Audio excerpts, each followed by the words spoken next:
Nilutin sa akin na plastic. Alam ba kung ano ito? Excited.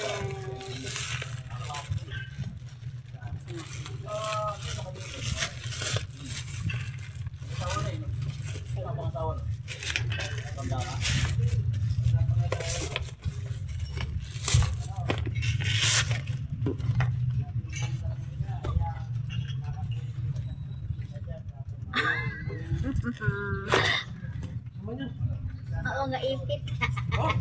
Ipit ni Princess. Dami. Ipit. Ang 300 yan. wow! Ipit la. Hindi pa gano. Wow! Ano yan? Wow! Nil. Wow! Ipit yan. Nagbibili ka lang yan karami. Ba't magagamit pa yun araw-araw?